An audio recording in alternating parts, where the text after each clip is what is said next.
Okay, thank you for that. My name is Moreno Francioso, Prevention and Arson Manager for Warwickshire Fire and Rescue Service, and my session is on motorcycle helmets and clothing. Just to give you a little bit of background, I've been in the service for 26 years, the last 12 in the prevention department, where the wider fire service approach to road safety sits. I am a biker myself for over 25 years now, and currently, because of my age, I ride a cruiser because my back won't take any more sports bikes. But this doesn't make me an expert, but I do have a little bit more experience. Next slide, please. So my session is on what to wear when you're on two wheels. Is it motorcycle gear or PPE? Next slide, please.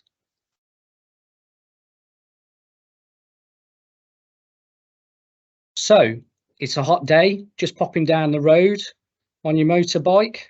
Do you wear full gear or the fool's gear? What's the worst that could happen? Just for everybody's attention, there is an image that may upset people on the next slide, so please look away now if you do not wish to see it. Next slide, please.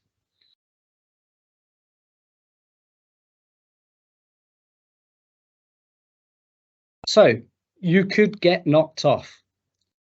Obviously, the two photos of the bikers down are staged, but the other three photos of the young man's injuries, which is a friend's son who's allowed me to use these photographs, chose fool's gear for his ride to the shop, only wearing his helmet, and came off travelling too fast for the road he was on. Next slide, please. For everybody else, the upsetting image has gone now. So what does the law say? Interestingly, the law does say a lot, and we will talk about this as we move on. Next slide, please. So, as well as the other rules that apply to get on a motorbike or scooter, as mentioned by Jodie Whitfield, DVSA earlier, there are some of the highway road code rules that apply. Highway code rules for motorcyclists 83 to 88 state that the rider and the pillion must always wear a protective helmet.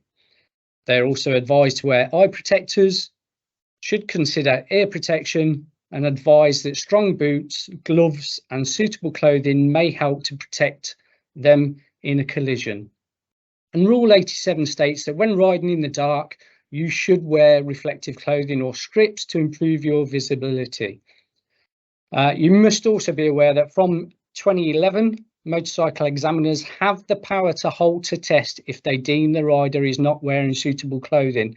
So turning up with a helmet on, but in trainers and jogging bottoms is not suitable clothing. And you can find more information in element A of the CBT compulsory basic training. Next slide, please. So let's start with helmets. As you can see, all helmets worn on the UK roads must meet one of the following: British Standard BS 6658.1995 and carry the BSI kite mark as seen on the right hand side, the blue label. UNECE regulation 2205, again the little black label, and any European standard helmet should offer at least the same protection as BS 6658.1985. So be aware though that there is a trade in fake, substandard or counterfeit goods. And as we always state, these helmets will only protect you if they are worn correctly. Doesn't matter what testings happened on bike helmets, if they don't sit on your head properly and are worn using the chin strap and done up, then they won't offer your head any protection whatsoever. So if you do wear your helmet on the top of your head, as you do see some young people wearing them, or with a chin strap not done up and dangling down, These will come off your head, offering no protection due to the forces involved in an accident. Next slide, please. So I would recommend that you take a look at the Shark website. It's really well worth a visit. The website is set up by the Department of Transport to help bikers. And what it does, it allows you to make an informed choice of the best helmet that you can buy for you, giving really helpful information on how to go about selecting a helmet that fits correctly and is comfortable. Remember, fit, comfort and safety. They're the three main things that you need to think about.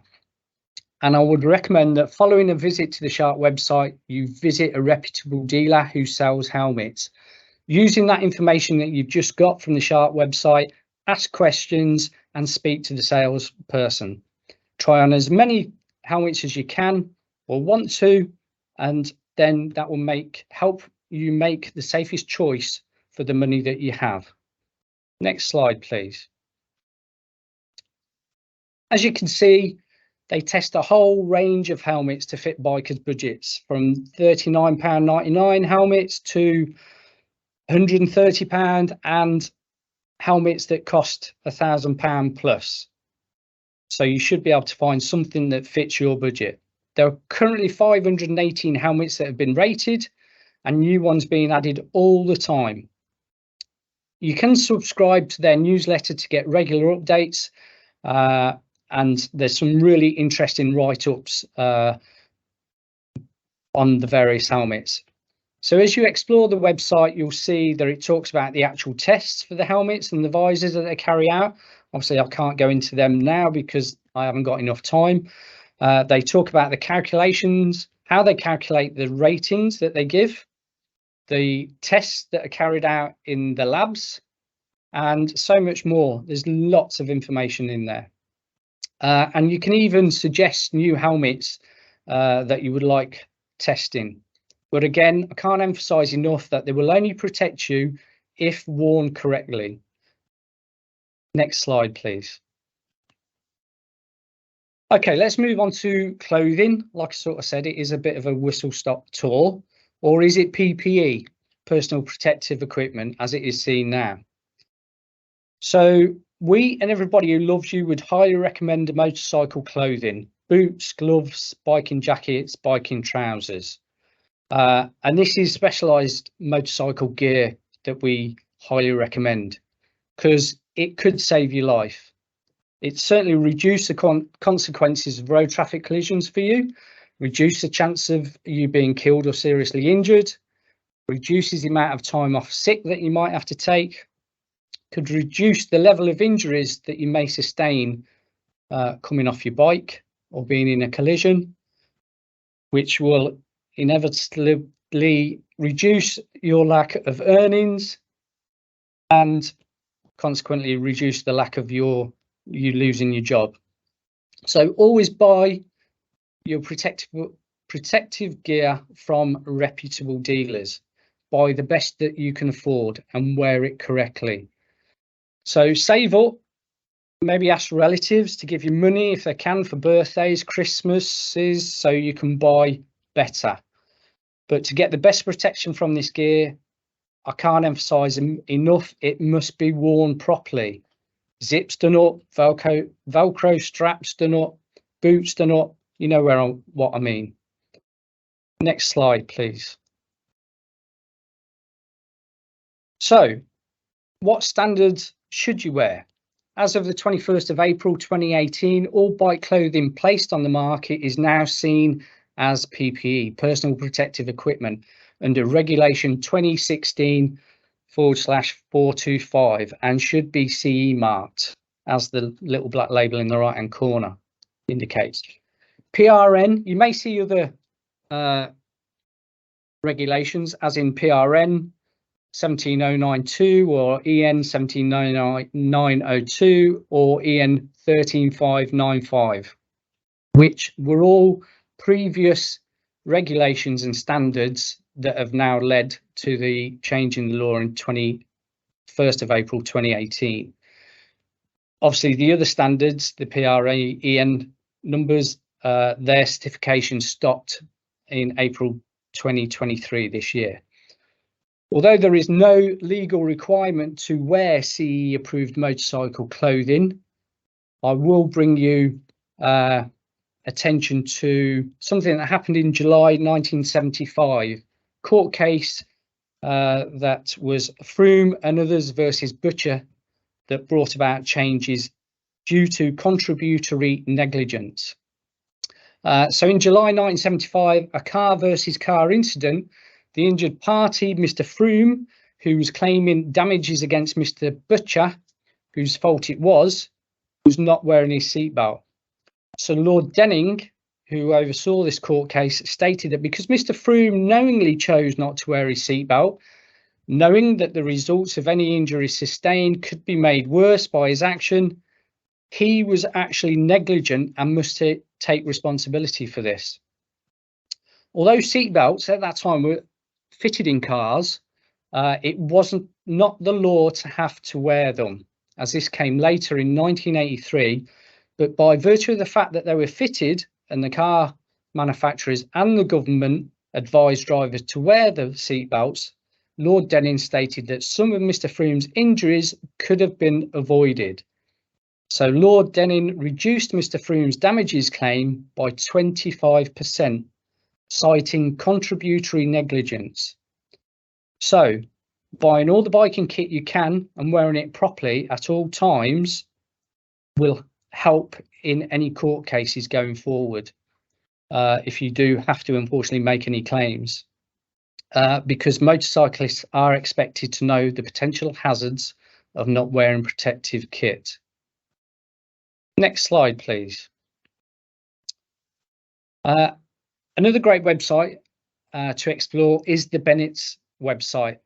There are other sites that you can find information around clothing on, and we are not endorsing Bennett's in any other way. It's just one of the sites that I looked at, and I was just amazed by the amount of information that was there.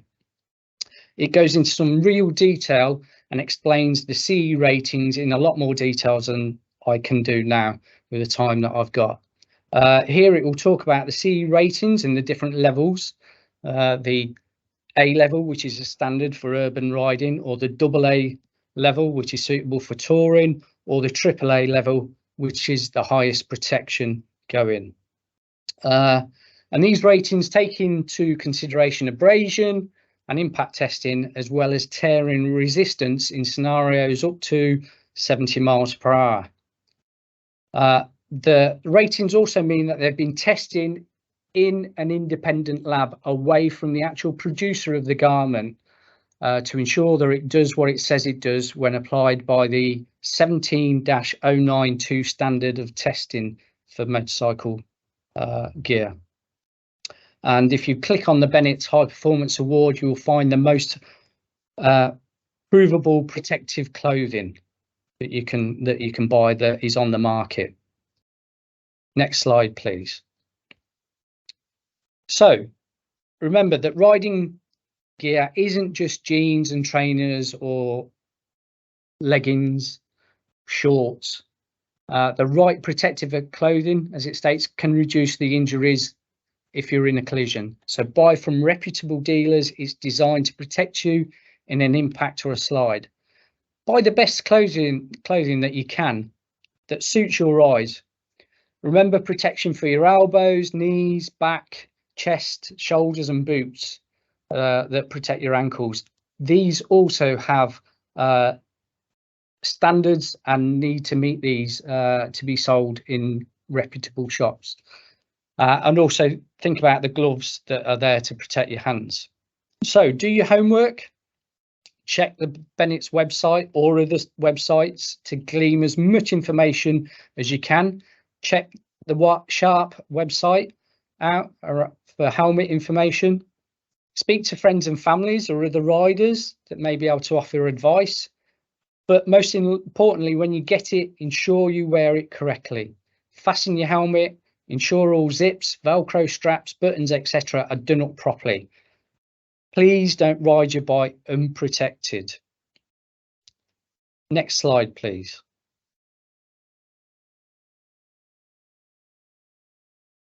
Okay, so our aim is not to put you off riding motorcycles, because a lot of us have been doing it for many years and really enjoy it, for all those statements that were made in the first question.